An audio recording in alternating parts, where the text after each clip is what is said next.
You made it to level 2, deeper questions leading to deeper answers. I'm Tomas Garza, and I'm here to help you decide to transform. I'll be setting the pace for the process to support your unfolding. Learn and commit to a practice that brings simplicity and then awareness of what is ready to be released. Join me now and allow the experience of a deeper sense of love.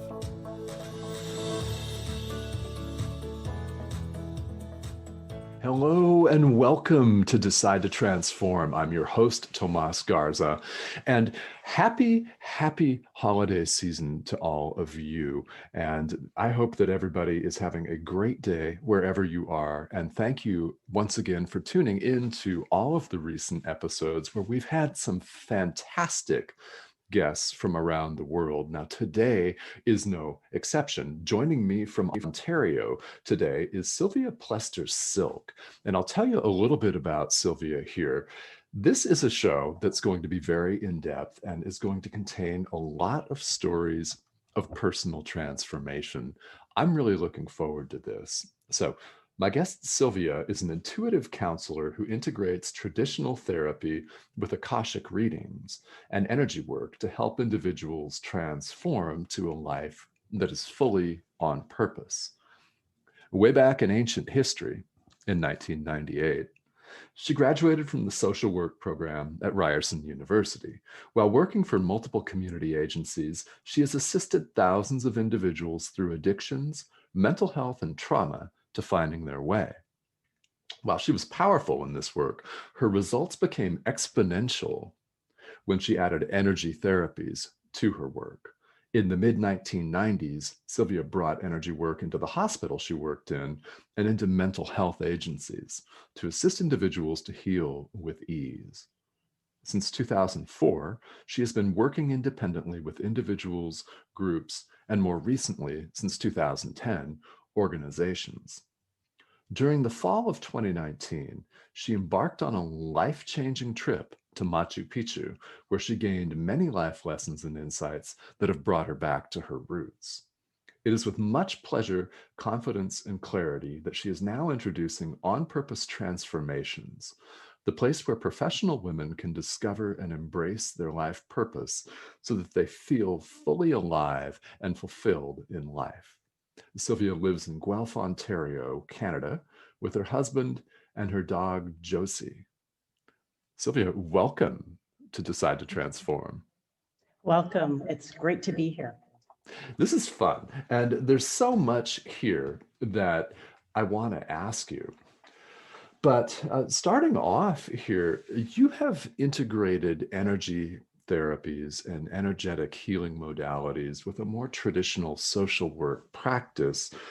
And you brought energy work into your practice in the mid-1990s. So the question that occurs to me to start off with is, how did you find all of this? How did this transition start for you? It started when I was co-leading a group in an addiction inpatient treatment. And I had a headache that night. And I don't normally get headaches, but that particular evening I had a headache. And I mentioned it to my co-facilitator, who had just taken this weird stuff called therapeutic touch. And I thought, this is nonsense. It's a bunch of hogwash.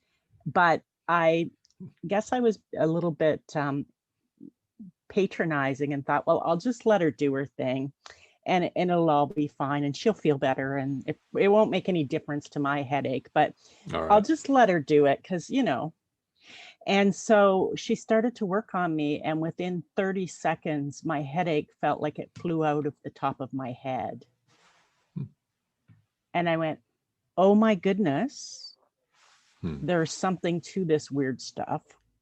All right. And within 2 weeks, I had enrolled in my therapeutic touch class. Okay. Yeah. Well, this is interesting that you were skeptical at first, as I think some people are. So describe in more detail, if you could, the experience of your headache flying out of your head. What was that like?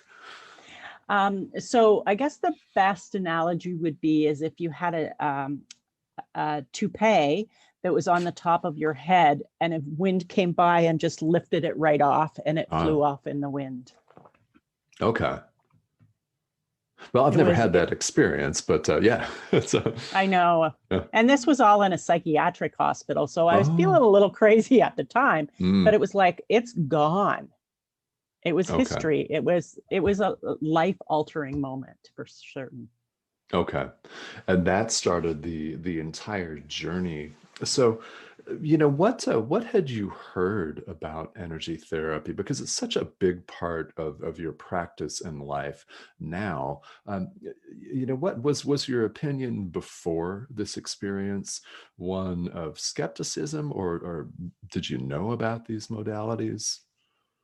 I don't even think I was skeptic. I was just a complete non-believer in thinking like there's nothing more than the physical body.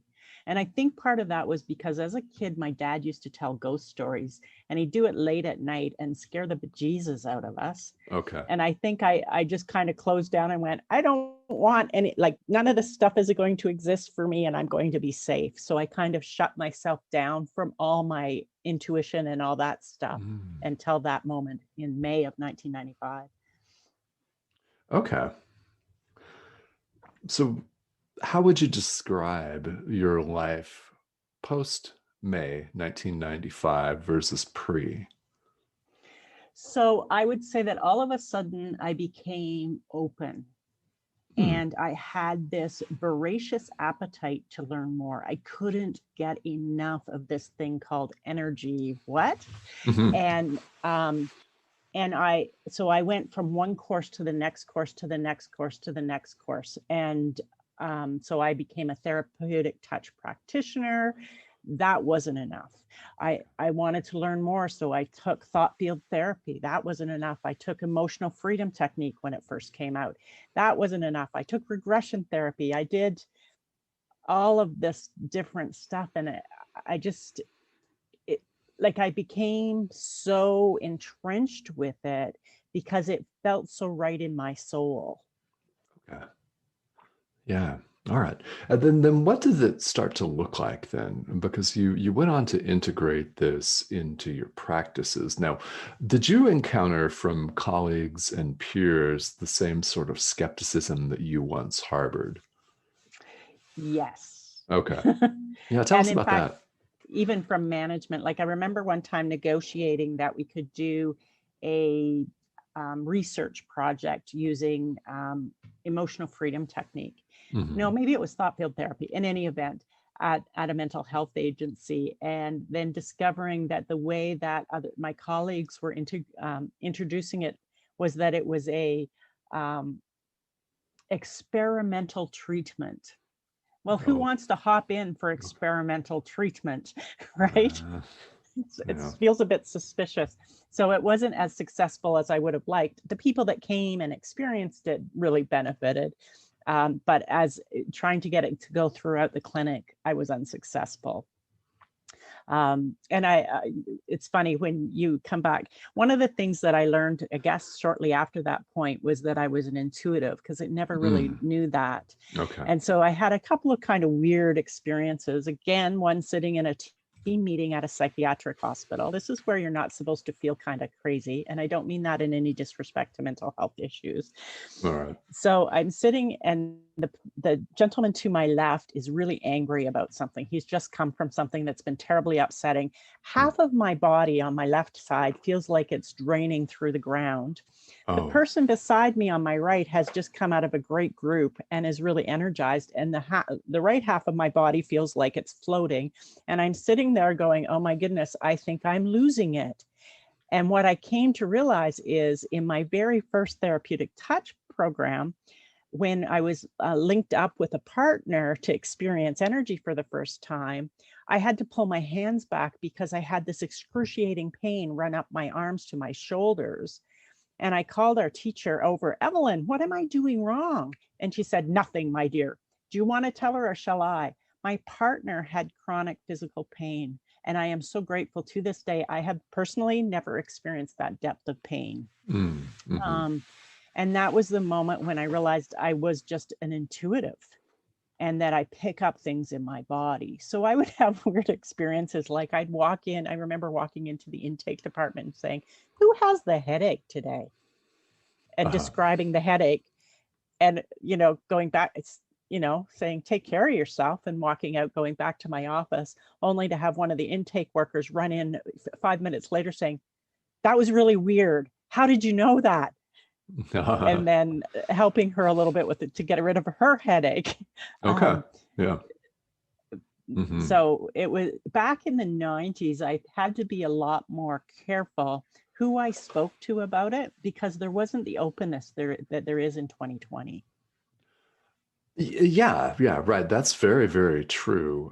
I remember just hearing about some of these things like EFT in the 90s, and there are all sorts of healing modalities that I'm still learning about 25 years later. So Mhm. now you mentioned that you've had the experience of listening to scary ghost stories as a girl and Mhm. shutting off your intuition. Now, during that time, pre 1995, were you ever acutely aware that, in fact, you were an intuitive? I didn't know what it was, but I have a memory. One of my very first memories, I was about 4 years old, and I Hmm. was being forced to have an afternoon nap, or had been Yeah. put to bed at night. Now I can't remember that for sure. And I remember lying on the bed thinking, if I look out the window right now, I'll see fire. I'm thinking that's really weird. So I had to quietly crawl out of bed because it was an old bed and it made noise. And I looked out the window and the neighbor's house was on fire Oh, wow. and yelling fire. And it was my dad who called the fire department. But unfortunately, we lived in the country, and by the time they responded, the house was burnt to the ground. Mm. But I kind of just put that in a little bubble because I didn't have any explanation for it. I wasn't in a family where you could talk about stuff like that openly. There were Okay. other things going on that it just wasn't a safe environment for that. I see. Mm-hmm. Okay. Yeah, yeah. And then it took several years then until you had the experience of lifting the lid, so to speak, is what that experience Mm-hmm. reminds me of your headache just flying out of the top of your head. So then now that you incorporate energy therapy into your own work, and it's become, through your diligent study and practice, a major part of your life experience, you work with the Akashic records. Would you tell us a little bit about that and what those are for listeners that may not be familiar with it, and then how you use it? So the Akasha is a hall of records, and it's from Mm, multiple different traditions. There's many, many different names for it. It's called the Hall of Light, the Hall of Records, Universal Consciousness. mhm. There are many different traditions. And the analogy I use to help people understand it is, imagine there is this supercomputer um, in the cloud All right. that holds all of the experiences since the beginning of mankind. So Mhm. all of the conversations that have happened, all the struggles, all the successes, and all possibility going forward. And so what I do is I take sort of each individual's energetic fingerprint when I'm doing a personal one-on-one reading, and I use that to find their door. So when I go into my own Akasha, what I see is this infinite hallway of doors. And so if I'm doing a reading so say I was doing a reading for you, Thomas, I would just find your door, open your door, and then I'm able to access that information for you. Okay.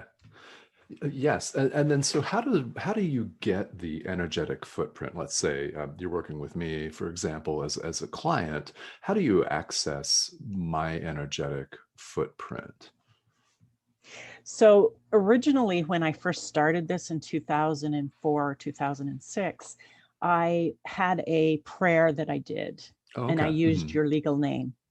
Ah, And yes. so I've become just very clear that I actually don't need that step. Mhm. And so I just literally, I have you in my, like, I'm only focusing on the client I'm doing the reading for, and I'm looking for that door. And I just intuitively know it's the right door. And in fact, I don't even think I physically open. I think I go to it and it opens. Okay. And Right. then it opens, and then there's the entire store of information, as you've described it, like a supercomputer. Then Mhm. how does the person getting the reading benefit then from your opening that door? What's that process like? What do you do? So it really is individual how people benefit. So what Um, I do is I have people pick 5 to 10 different questions that they want answered during okay. this experience. Sure. And so we start out with their first question. And I've had people come to me because they're considering leaving their partner and considering divorce. I've had people say, I'm really stuck, wanting information about business and business colleagues and potential there. And what was that like? Is it a good move going forward? Is it not a good move? Okay. Trying to get what's my path and what's my purpose. Sure. Okay. So yeah, Mhm. someone would come to you then with a pressing life question, right, in any arena, and get some answers to that. What do the answers tend to look like? Is it predictive? Is it a yes or no type? Um, Sometimes I'm shocked by what comes up. All right. It's not been completely uncommon for me to use a word that is not in my vocabulary and have to actually pull out the dictionary once I come out to go, I Okay. don't even know Oh, what that means. Like, that's let's cool. Google that baby. All Um, right. and other times it's really interesting. Like I had somebody um, come to me because she was getting a divorce and wanted to get a divorce. And the advice she was given was to bring it up with her partner around the successes they had had and to make this breakup a celebration of the relationship because Mm. it was not, in fact, a breakup so much as it was a completeness and that they had Okay. completed the work that they were meant to do. And so it wasn't a failure. And so it Mhm. was important to go forward with that sort of celebration and success. And imagine if we did that around divorce and letting go of relationships, how much more magical it could be. Mm. Um, Yeah. I had somebody recently who was an artist that I did a reading for, and I described a painting to her, and I could see her painting this painting, and they were talking about her getting more expressive. And she said, Sylvia, I just painted that painting and it's lying on my floor. All right. And I'm like, okay, you're Mm-hmm. on the right track, right? And then she showed me then she sent me a photo of the painting, and it was just breathtaking. Okay. Um, I recently did a reading for a medium who's really stuck on getting the word out and Mm. having people know that and I mean, I can tell there's an incredible skill set. Mm-hmm. And Mm-hmm. so we talked about what was getting in the way of that and sort of the mound of work, personal work she needs to do Sure. to get Okay. through that so that she can be seen and people will feel that energy and be drawn to her. Okay. So it's very, somebody else asked me about a business deal Mm. opportunity, Sure. and it wasn't a solid one. The person wasn't that they were considering getting into business with wasn't as they represented themselves. I see. Yeah, Okay. so it Mhm. it can be 1,000 different. I never know where I'm going when I start a reading. Okay. Yeah. Well, this so it's very well, it's very broad, and people. It sounds like a way that people can get all kinds of answers. And I Mhm. love that you said it's sometimes shocking. Yeah, one never knows. Now, what a word that you also use is one of my favorite words, and that's exponential. So in your bio, you refer to results becoming exponential with a client, for example, when you add energy therapy into the mix. So yeah, how does it become exponential? So the way that I'm working these days is we start with an Akashic reading. Okay. And then we Uh-huh. do Hmm. energy, what I'm calling energy psychotherapy. Mm, And the mm. reason that we do that is we go into the Akasha, we can get bypass your subconscious or your conscious mind into what's Yeah. underneath. Because how many of us have blocks and we go, I'm always doing this. I have thought it through. I've gone to therapy. I've tried to work through it. I know that I have this, but I can't fix it. Like I can't get over it. So Right. let's just stop the human experience and go Hmm. to a higher realm, right? And Yeah. get some answers. Hmm. And so then from session one, when we're working together, we're not just doing talk therapy, which I think kind of rearranges the dots. We're going into the dots Yeah. and we're releasing them. And so it's not uncommon from the very first session for clients to have a major aha moment or a major breakthrough. And I'm seeing trauma survivors for about 4 months, not 2, 3 years of therapy, Okay. Okay. right? And they're walking away feeling empowered, feeling free, and setting boundaries in a way that they've Mm. never said before. Uh, Like there's this yes. beautiful sense of freedom that they're experiencing in their lives and how they express themselves. Like they're standing up for themselves, they're speaking up in a way that they've never been able to before. Okay. Well, that's really huge because that's something that I think a lot of people can relate to. All of us really we're all finding a way to set healthy boundaries, and some of us really struggle with that. So Mm-hmm. that's really, I'm glad that you mentioned that as one of the Mm-hmm. outcomes for somebody. Yeah, and that is indeed exponential. Again, that's a word that I love, and I love that you start with an Akashic reading, and then you take it from there. And bypassing the conscious mind. All right. I love that because people that are out there listening who have undergone talk therapy, which could be any number of different forms, right, for any length of time, I think that people will relate to that as rearranging the dots rather than eliminating the dots. So, how else do you work with people to wipe the dots off the map? I spend a great deal of time helping them connect into the energy. So if you come Hmm. to me, let me just try and pick an example, Yeah, great. um, and you're really stuck around your purpose, let's say, in your Okay, business, sure. and so I start to talk about, I explore with you using my traditional talk therapy skills. Hmm. I'm Hmm. a very good listener. I deep listen, and I listen many in three formats. I listen with my ears, I listen with my body, which is one of my intuitive tools, and I listen for my guides to pipe in and help us along the path as Hmm. well.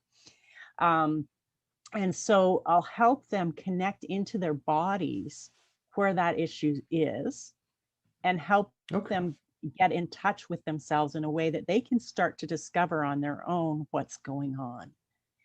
And Hmm. then we go deep into that energy till we find the root cause of it. So Okay. whether it's this lifetime, age, whatever, and I try what I do. One of my clients this week said that I completed with said, what I really loved about you is when I worked with a coach, if I didn't have the answer, I felt stupid. And when I worked with you, if I Yeah. didn't have the answer, you would help me find it or you would offer me a possibility. Okay. And so I never felt stupid in our work together. And Excellent. interestingly enough, that she is an engineer by training. So Oh, yeah. to have her have that experience was quite a radical Hmm. shift for her, um, in trusting herself and getting in touch with her Oh, body. Very good. powerful. Okay. Well, this is great for those of you out there listening. If you're an engineer or some other similar profession, this is for everybody. As you know, because you're listening to the show. So I know some of you are curious for sure.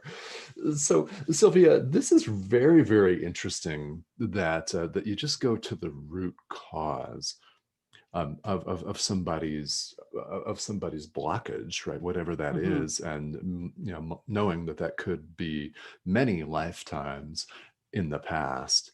And it's very, very, very interesting and very cool. Now, you also mentioned in your bio that you recently went to Machu Picchu, and this is something that I know our listeners are going to want to hear about, and that it brought you back to your roots. Okay. So people say, why did you go to Machu Picchu? So maybe we'll Hmm. start there. Let's do I that. had Okay. I had gone for my 30th wedding anniversary with my husband to Ireland, which was my number one bucket list place that I always All wanted right. to travel to. Cool. And as I'm flying home, I just know Machu Picchu is the next place. Now, imagine it's on my list. I haven't researched it. I've seen pictures of Machu Picchu, but I, it's not like I've looked at it and thought, oh, that's the most amazing place on earth. I've got to get me there. And so I'm like, okay, that's my next place. So I was talking to a friend about it, and she's like, well, I want to go.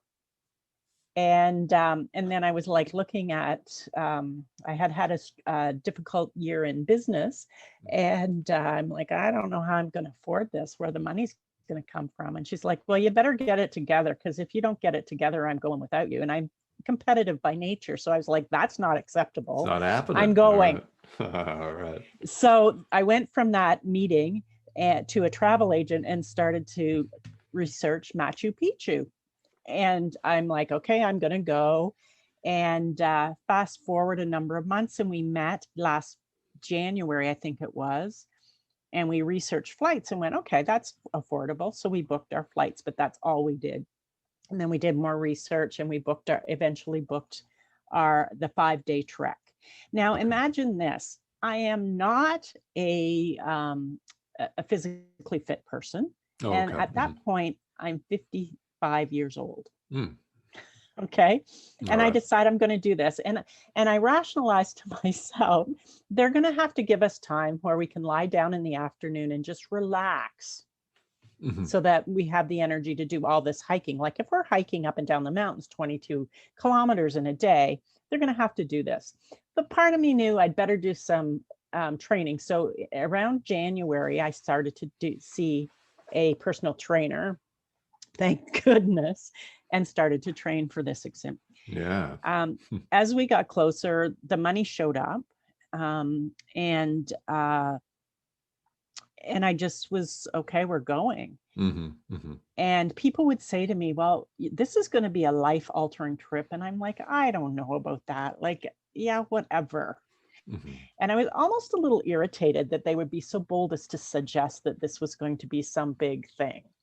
Okay. And oh my goodness. So we show up in Peru. And at that point, I'm having some, not seasickness. What is it? From the elevation Altitude challenges. sickness. Yeah. Hmm. Yeah, thank you. Yeah, you bet. And so I can either eat or I can breathe, Hmm. which I thought was kind of crazy too. But apparently, they're both parasympathetic nervous Oh. system things. So I was like, oh, okay, that makes sense now. And so we start out. Then we meet the group that we're going to go with, because we're hiking with a group of 12. Okay. Hmm. 8 of them are 20 somethings. Oh, yeah, yeah, It is a yeah. fiddle. And then Hmm. there's me and my friend, who is not as fit as I and hasn't done as much work to get ready. And then there were 2 hikers from Brazil that had hiked many different mountains and very, very fit as well. So I'm like, oh no, how's this going to work? Hmm. And so I think it was 3 o'clock in the morning. We had to be up for the first day to get picked up by the van. Okay. And they Hmm. drove us partway up the mountain to the beginning spot. And then off we go to hike. Well, we're with a group of 20 something fit people. So Hmm. by the time that I catch up to them at the resting spot, I've got like 5 minutes to eat my lunch and get going. And there are no resting beds that I had created that fantasy. Oh, And so sure. I tell you, it challenged me to the bottom of my soul, Okay. physically, emotionally, spiritually, because there were moments when I was like, I just can't take one more step. Hmm. I just don't have it in me. How am I getting there? And knowing that I had on that particular day at least a 2-hour hike to get to camp. And there wasn't an option. It wasn't like, you could, thumb a ride, because Hmm. nobody was going to backpack you. Right. And all of a sudden, as I'm in this moment of deep, deep doubt, I Mm. hear my guide say, just take one more step. Hmm. And so I started just saying to myself, one more step, one more step, one more step. And that particular day, it was coming down the mountain, which is much more challenging. Yeah. And I had no idea. And I had already fallen 3 times. Oh, okay. So Yeah. I was walking pretty much with the gait of an 80-year-old woman. Mm. Something had gotten knocked where it shouldn't have gotten knocked. And so as I stumbled into camp that night, I was like, I made it. Yeah. And I was, and then my friend came, who I was sharing room with, or in that case, a little wooden structure with no lights. Mhm. And she was in worse shape than I was, Oh, I see. emotionally. And what happened for her reaction, I get verbal when I'm overwhelmed, and I've got Mm-hmm. to tell everybody how overwhelmed I am and how blah blah blah and da da da, right? Oh, yeah. And she went within and got quiet and cried. And I would offer help, and she wouldn't want it. And then I would be pressured by the other people on the trek to help her. And and what I got at a deep soul level is, it's not my responsibility to help anybody in this universe, Okay. right? It's for Yeah. me to show up. And even when I'm working with clients, it's not my responsibility to make them well. Okay. I'll Yeah. give them 100% when they're with me in the office. And if they don't do their part of the work and they stay stuck, that's unfortunate, but it Mm-hmm. doesn't mean that I have failed. And Okay. so those two pieces of knowing that when I'm down and out and think I'm done, I probably have another 40% in my battery that I never knew that I had. Mm-hmm. And Mm-hmm. the fact that I don't have to be responsible for anybody, I think, were the two pieces added together that ended me up back in doing therapy and energy therapy with people. Okay. Okay. And remind us again when you went to Machu Picchu, how long ago? It was September 2019 to Okay. October All right. 2019. Yeah. So a year ago. Now, how would you Mhm. describe your life being different as a result of that? This has been a little over a year now. Yeah. So I'll tell you that the week after I returned home, I slept. I'd be in my armchair and I'd have passed out, and I'd wake up and my husband would say, "Did you have a good nap? You were out for about 2 hours." And I was like, Mhm. okay, that's what I need. And when I came home, I was just wide open to my guides. I was getting messages very, very clearly, more so than I ever had. It was just Okay. amplified, I think is the right word. And then I had gotten the messages that I needed to stop trying to force my business to work so hard, because when I work really, really hard, I constrict the energy and prevent the flow. And I thought, okay. And so Yeah. the next Wednesday morning, I woke up and I thought, I don't feel like working today. And I thought, well, I'm not going to work. And I was watching TV and I was playing on my tablet. And I was thinking about this woman who I'd been in a course with, who does psychic readings. And I Okay. was thinking, what's her name again? And I'm playing away. And within 5 minutes of the question, her messenger bubble pops up on my screen. Mm-hmm. She's Hmm. not messengering me. I have not messengered her. Okay. And it just shows up. And I'm like, Yeah. okay. Mhm. So I text her and I'm like, are you the one that does readings? Yes, I am. How much do you charge and when can you do it? 5:30 that afternoon, I had a reading with her.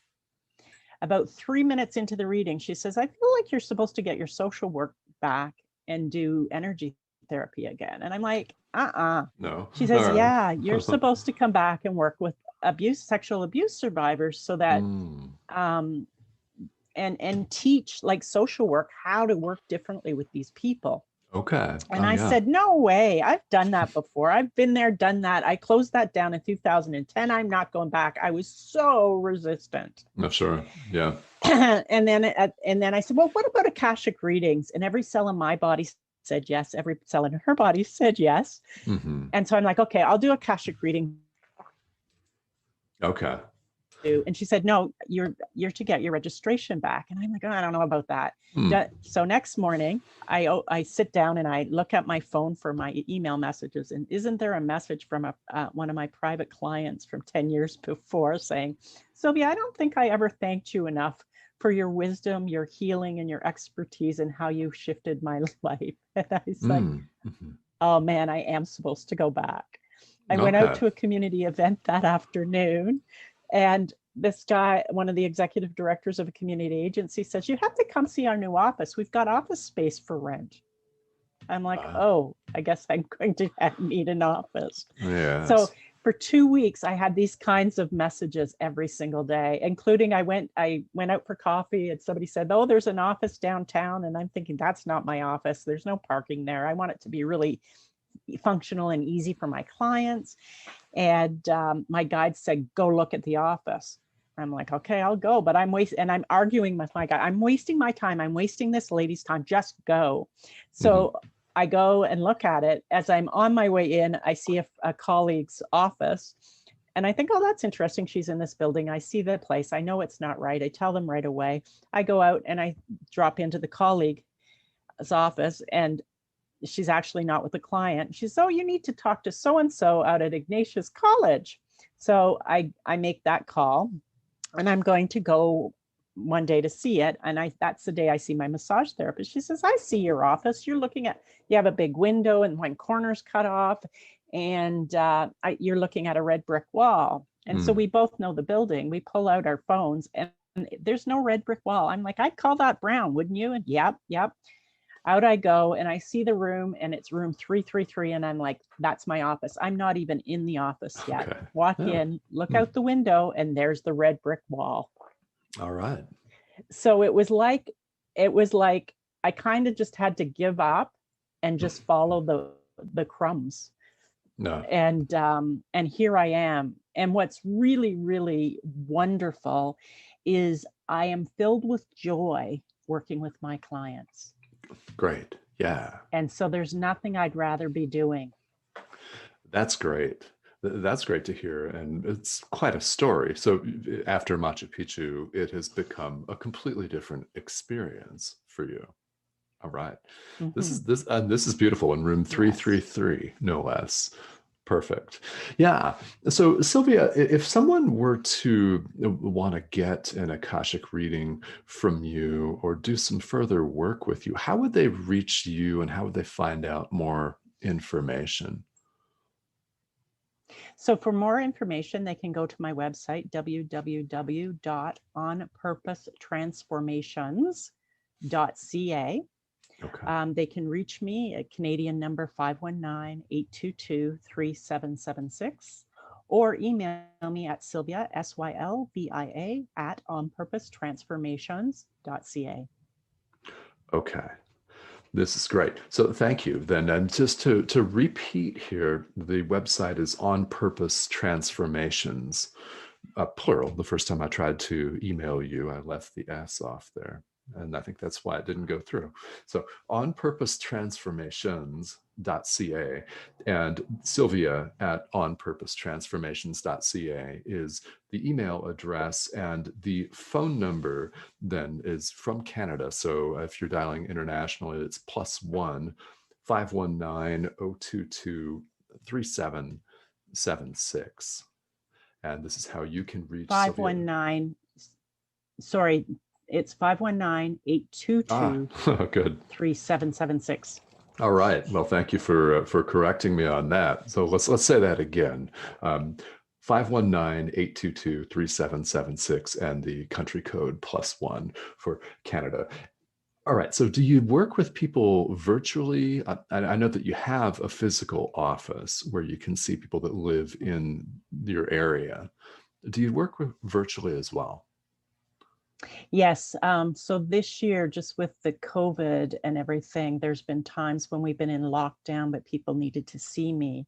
And in Hmm. fact, one Hmm. client, we had never met one another physically in person Ah, until our very last session when the okay. restrictions were lifted. Mm, So one of the cool things that I can offer, even if you are a local client, is you can either see me physically in my office or you can see me using Zoom. And I have all the okay. precautions in place for that. So um, Perfect. to make sure it's safe and secure and confidential.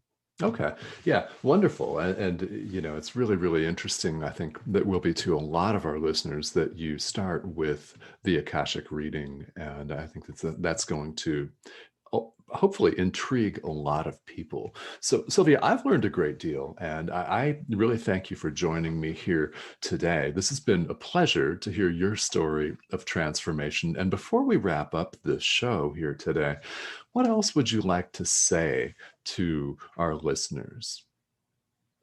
I would say when you feel like you can't take one more step, look within and see what you have inside you, because we have so much more power and strength than we think possible in a moment. Don't give up. Okay. I love that. Yes. See what you have inside you and don't give up. Because whether you are hiking 22 kilometers, so for those listeners in the States, that's 12 to 13 miles. That's a lot. It's a lot on a flat terrain, much less at altitude in Peru. All right. So it may not be that, but it might be something else. I think people Mhm. often have far more reserves, right? Far more energy and stamina than they give themselves credit for. So you're a prime example of tapping into that and digging and going deep. So I really thank you for sharing that with our audience today.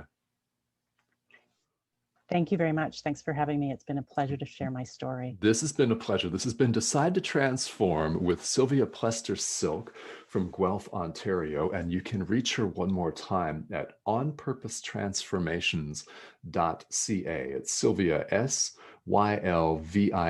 at onpurposetransformations.ca. So wherever you are joining us all over the world, thank you again for listening. This has been a real pleasure, and everyone have a great rest of your day.